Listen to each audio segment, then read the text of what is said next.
jornalista e um dos mais renomados escritores brasileiros no Autografando, Inácio de Loyola Brandão. Tudo bem, Loyola? Muito obrigada por receber o Autografando. Obrigado a você por me trazer ao Autografando aqui em Canoas, que eu venho pela primeira vez. Vem pela primeira vez e participando da Feira do Livro do município. Participando da Feira do Livro e para falar para os jovens que leram um livro meu em particular, que é o Cadeiras Proibidas. Cadeiras Proibidas, que a gente está com ele aqui, inclusive, né? Vamos mostrar. De que forma, Loyola, é esse teu diálogo com o jovem neste livro? O que ele encontra aqui? Esse livro é um livro muito especial e muito curioso, porque foi escrito em plena ditadura militar. Num momento em que tinha a censura. E que, durante a censura, se você dissesse as coisas e contasse, você era proibido. Porque proibiam livros, proibiam filmes, proibiam canções, proibiam teatro, proibiam cinema, proibiam tudo. Eu tive, inclusive, um livro proibido. Meu romance Zero. Ficou 3 anos proibido. Esse livro vem depois do Zero. Então eu não queria ser de novo proibido. Porque naquela altura, quando você tinha uma coisa proibida, você ficava visado. Veja o Plínio Marcos, que sucessivamente todas as peças do Plínio Marcos foram proibidas. Então, E aí o que eu fiz? Eu passei a fazer fábulas, passei a fazer metáforas sobre a situação que se vivia, contando o absurdo da vida. E, curiosamente, os jovens entenderam essa linguagem. E até hoje esse livro é lido e adotado em colégios e escolas. E a meninada adora.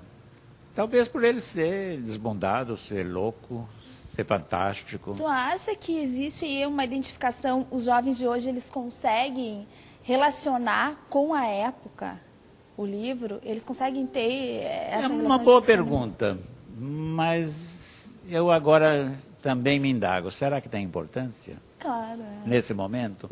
Porque se eles estão aceitando isso, é que eles já estão aceitando uma outra linguagem que vai além da realidade, é uma supra-realidade. Eles estão aceitando a fantasia. E a fantasia é a mãe da imaginação. Então, tudo isso quando você fala, esses jovens, os jovens da internet, os jovens disso, os jovens da informática, mas eles também estão antenados com outras coisas que estão ligadas à poesia.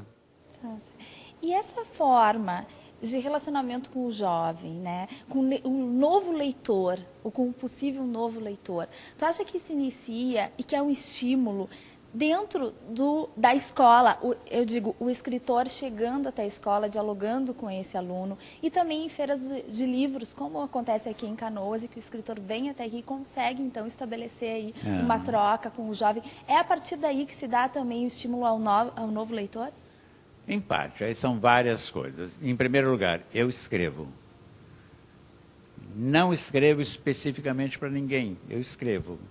E aí meu texto pode ser lido, eventualmente, por uma criança. Eu, quando tinha 12 anos, já tinha lido Jorge Amado inteiro. Então, para mim, não tem essa coisa de literatura juvenil, infantil. Bom, então, aí vem um outro aspecto.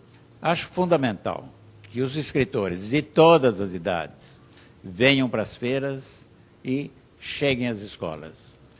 Porque é nesse contato, é nesse convívio, é o escritor falando da vida, da obra, do processo de criação, que se vai conquistando e seduzindo.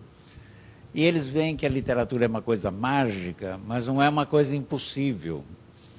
É uma coisa que você pode chegar nela, que ela é acessível, e que você pode entender, e que principalmente você pode ter prazer. Então, o que nós, escritores, temos que fazer é irmos a todos esses lugares. Estar presente. Estar presente. E nos comunicarmos e ter, assim, vamos dizer, uma comunhão ou uma interação. Eu não gosto muito dessa palavra, mas uma interação de você desmistificando. Aliás, uma vez uma professora empregou uma palavra muito bonita, dessacralizando a literatura. Porque tem gente que põe a literatura lá em cima, uma coisa assim, só que altos sacerdotes têm. Não, é para todo mundo. Então, essas feiras são fundamentais, as bienais do livro, os encontros, você ir à escola conversar. Nesse momento que eu estou em Canoas, vou conversar com quem leu esse livro Eu quero ouvir principalmente as perguntas, se houver. Eu vou explicar o que era esse livro, mas eu não queria explicar, eu não explico nada. O autor não tem que explicar nada. A explicação vem do próprio leitor, né? Ele tem que encontrar. Ele é que... Uma vez eu cheguei numa escola e um aluno lá, em cima de um conto do Cadeiras Proibidas, O Homem que Viu o Lagarto Comer Seu Filho. A professora tinha mandado eles darem uma interpretação. Aí cada um deu a sua. E um menino lá disse, olha, mas eu ganhei a pior nota. Aí eu perguntei para a professora, por quê? Porque eu não concordei com a interpretação dele. Eu falei, mas a senhora se esquece de que não existe uma, são 1000.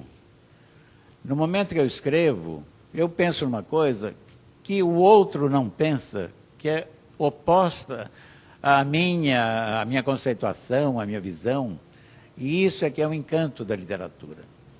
E cada um viaje quanto quiser. Possibilitar as pessoas essa... Possibilitar as pessoas e abrir a cabeça e deixar pensar. Então não existe isso. Quer dizer, se você lê isso é de um jeito, do outro, cada um vai ler de um jeito. E isso é a beleza. Essa é a beleza. A gente estava falando aí do Zero, que foi um livro que também foi escrito na época da ditadura, né? Que sofreu censura. Ele chegou a ser editado aqui no país ou não foi possível ele ser editado aqui no país? Ele teve uma coisa muito curiosa. Naquela altura, 73, era um período bravo. E aí nenhuma editora teve coragem de editar. Porque sabia que seria proibido. E naquela altura, um livro proibido, a editora era avisada e a editora poderia ser fechada. E o editor poderia ser preso, assim como o autor. Ela não era uma brincadeira. Isso se passou ali atrás. É recente dentro da história, quando a história tem 1000 anos. Sim. Bom, e aí o Zero saiu primeiro na Itália.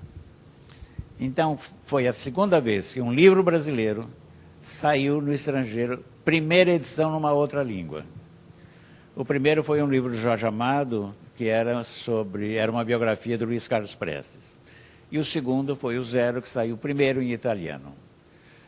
Saiu em Milão. E uma coisa que me lembro agora, o tradutor foi Antônio Tabucchi, que era então um estudante de letras de Siena. O Tabucchi, nesses 40 anos, se transformou num dos maiores escritores italianos e morreu ano passado.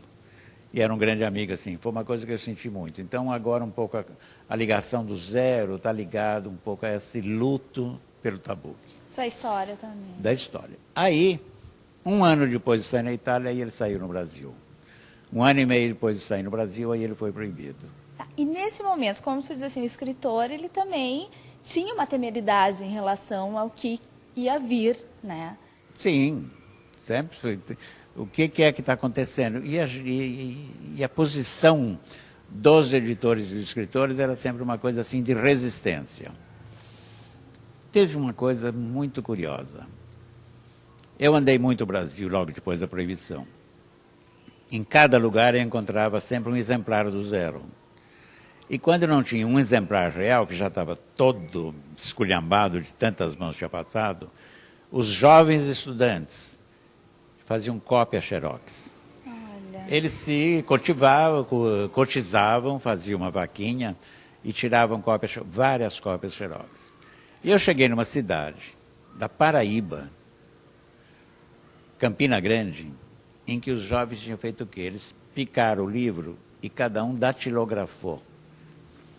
Então, o que foi bonito? Que tinha um exemplar, mas ninguém guardou, falou assim, eu tenho um livro proibido só para mim. Não, esse livro continuou a existir, mesmo proibido. E isso foi uma coisa assim, muito importante, que foi a resistência do leitor à pressão, à opressão da ditadura. E esse livro foi um ponto muito decisivo também contra a censura, né? Foi, você tem razão nisso. Logo depois da proibição dele, aí veio a proibição do Araceli, Meu Amor, do Louzeiro e do Feliz Ano Novo, do Rubem Fonseca. A proibição dos três gerou um movimento, pela primeira vez, desde 64, um movimento de oposição à censura. foram 1.046 intelectuais.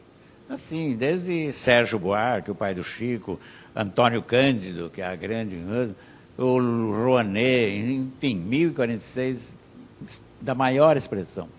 Fizeram um manifesto, foram a Brasília e entregaram ao ministro. O ministro, não quero...